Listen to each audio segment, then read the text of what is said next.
As we continue our descent through the LEC squads, we kick this episode off with Rogue, bringing in a couple of new players to this lineup, one of which is the former Schalke top laner Oda Wamne into that top lane, Inspired returning in the jungle, Larson in the mid lane, Hansama as the ADC, and the new support Timby, who popped off considerably on that Argo Rogue squad at the European Masters. But without further ado, let us get into our stats for each individual player.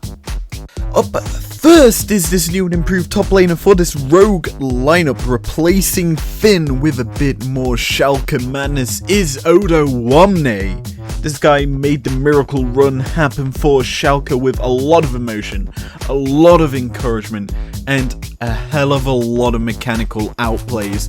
And this guy is known for his carries more than his tanks, which is a good thing, as although you can say he's got more wins on his tanks than he has on his carries, but hey ho, he's still an amazingly strong player. And as we look at his stats right now, we're going in extremely high with a 4.2 for his mechanical skills, because he can play carries exceptionally well. He's got phenomenally high KDAs when he gets these sorts of carries.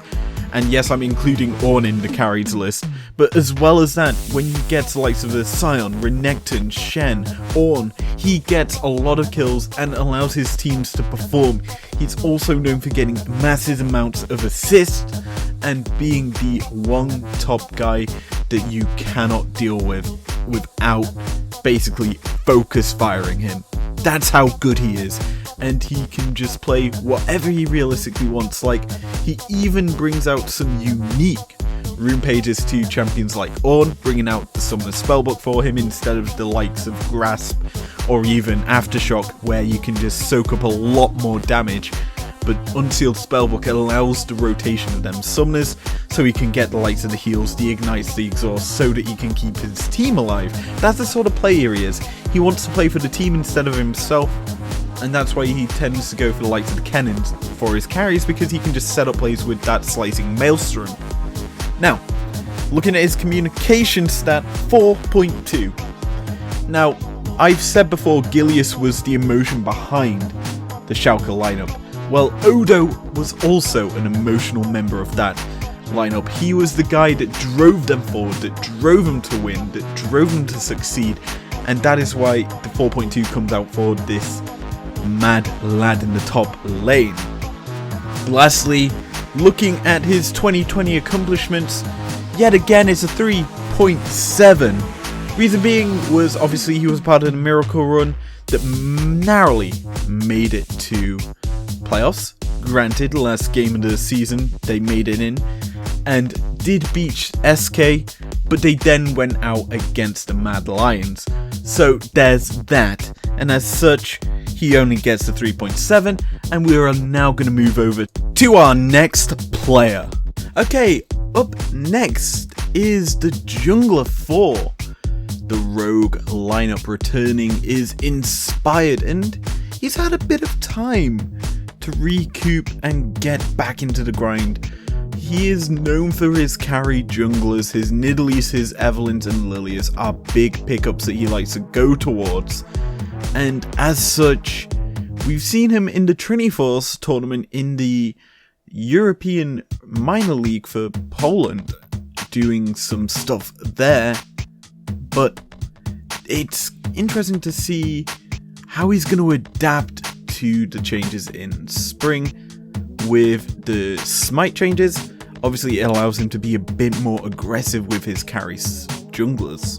So, going over his stats, I would say he is probably one of the more mechanically gifted junglers in the league, going very high with a 4.5. Inspired was known to be this big player and realistically showed that skill against Kick in the Triniforce Polska recently, going 23, 1 and 4 with a KDA of 27. That is a huge thing to note, and as such, it's pretty impressive to see how he performed as a player during this split.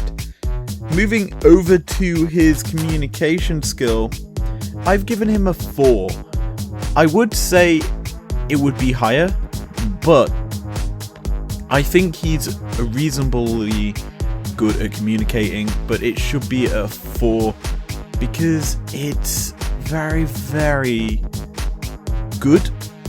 But I feel that he is like a quieter jungler who likes to just farm up and then carry in the late game. That's his sort of style. Lastly, for his 2020 accomplishment, you're going to see this trend coming along for the rest of the Rogue squad. A 4.3. Reason being is they finished first in the regular split, beating out the likes of G2 and Fnatic in summer. And then, yes, they did go out in 3rd place during playoffs, but they had a good run at Worlds, at least picking up a couple of wins there. And yeah, that's that. Let's move over to our next player on the table and see what they have in store for us. Up next, we have the Ginger Genius himself, one of my options for the all-pro mid laner for the Anarchy Analysis LEC lineup in Larson. This guy absolutely popped off during the summer split that carried Rogue through the thick and thin all the way to 1st place. And as such, when we look at his stats, it's going to reflect in them. Now, starting off with his mechanics, we're going to go heavily in with 4.6. Probably one of the highest mechanical skills that we're going to give to anyone in this video. Only player that I can think of that I've given higher to is Caps. And as such, this player you've got to be wary of when you face up against him in the league. As we look at his actual champion pool during the summer split, it ranged mostly off through things like Orianna, his Corki, his Azir.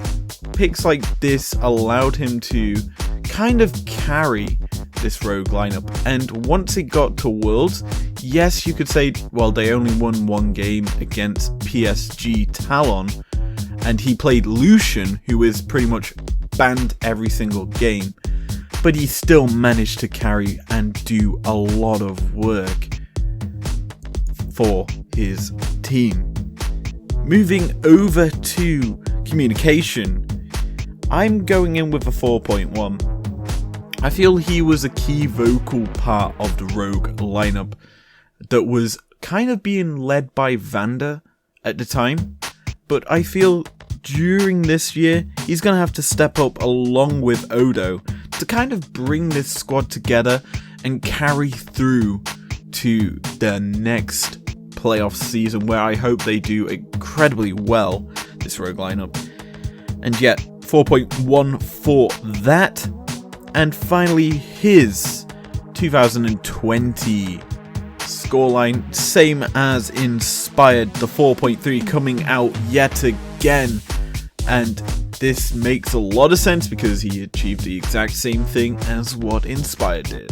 So, let us move on to the bot lane. Starting with Hans Sammer, the returning ADC, bringing a lot of passion to that lane. Now, he is one of the players that actually performs quite quietly. He isn't known for being a big kills-oriented ADC. He plays a bit more supporty, go protecting the rest of the team like Inspired and Larson, who tend to carry for this lineup.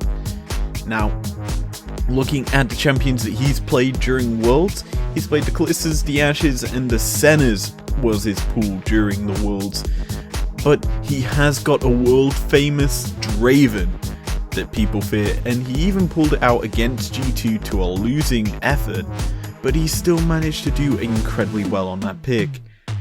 Now, let us go into his stats, starting off with mechanics.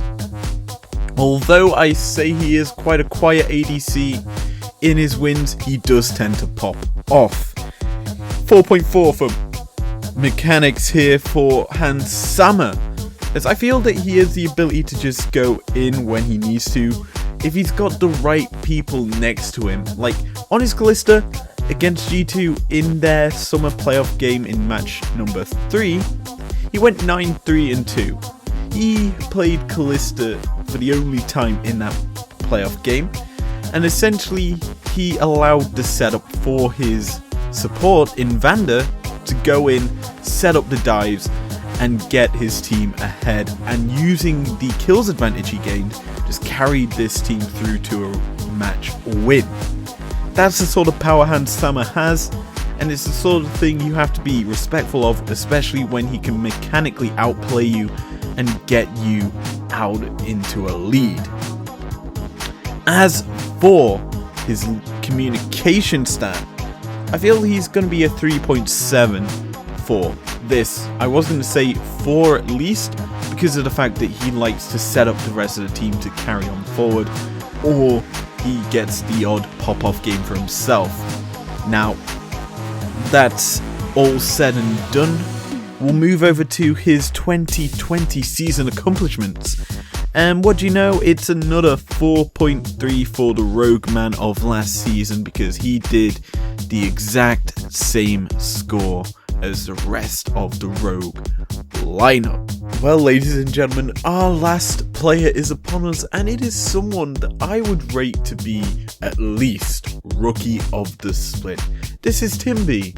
He is the former Argo Rogue support who has been promoted up to the main roster, and he is an absolute madman. This guy plays whatever he realistically wants. He's played Brand, he played Lulu, Thresh, Annie, Yumi, Rakan, Lulu again, Pantheon, Thresh, Galio, Morg, you name it. Pretty much any support pick he's played in this year, and this is a huge bonus to any team because he is unafraid of pulling out whatever champion. And I am currently looking at his match history for professional League of Legends. I can only see one red line on my page at this moment. The rest of it is green. He has got a very strong win record in the Trinity Force League and at the European Masters. Now, as we look at his stats, going in very, very high for this player, because this guy I have a lot of expectations for. 4.5 for mechanics. He is a very strong support, and I've hinted countless times towards him being extremely good. His deaths are very minimalistic. His kills, while granted aren't the best on supports, are quite high. He has phenomenally high assists as well. This guy just plays out of his mind, and not many people have been able to stop the rampage and tear he has been on during the Argo Rogue season. As for communications, I'm going in with a 4. And you're probably wondering, wait, he's a rookie coming into a new roster and you're giving him a 4. Well, firstly, he's played with some of these players.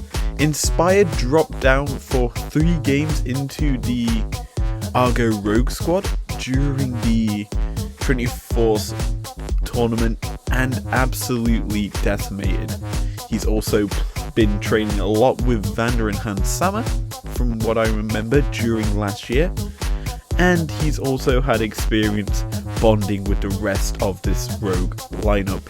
As a whole, I feel that he is going to be extremely powerful, and it's one of the main reasons why I've given him for his 2020 accomplishments the exact same as the rest of the Rogue squad, a 4.3. Nevertheless, that is the entire Rogue lineup graded. Let us jump into our LEC leaderboard. So, it's that time of the video everyone knows and loves, the ending. We're putting Rogue into our gallery of misfits and mayhemists in the LEC. And this is the interesting one. Rogue are a squad that I feel are very, very strong, with adaptations to their previously very determined and first place finishing squad in the summer split. Do I think they'll do that well? Obviously not. I've put G2 and Fnatic in first and second, but Rogue are going slap bang right underneath them into third. Yes, this Rogue squad has, in my opinion, made some massive changes. Timby for Vander, while I rated Vander as my Anarchy Analysis support of the LEC, Timby I also rated heavily. I remember going into that European Masters Finals, listening to the cast saying Timby is the superstar of that Argo Rogue squad, and as such, him coming into this Rogue lineup is bringing a fresh set of energy into the support role, something that you could say would have been needed for Rogue to maybe do well at Worlds, but as I say, an untested rookie could be a falter. And lastly, Rogue are just, in my opinion, that step above the rest of the competition in this league, as I feel that Mad Lions have slightly deteriorated their roster. I feel that the team that I've got in fourth, which is SO4, have improved obviously with some pickups, but as I say, they're not as strong as the Rogue ones. Anyway, let me know in the comments your opinions on where I put Rogue. And with that, I bid you all adieu. If you've enjoyed this part, leave a like down below. We're on to the final two teams in this series, with Vitality and SK looming. I'll see you guys next time, where we'll be going over the SK gaming roster. Peace out.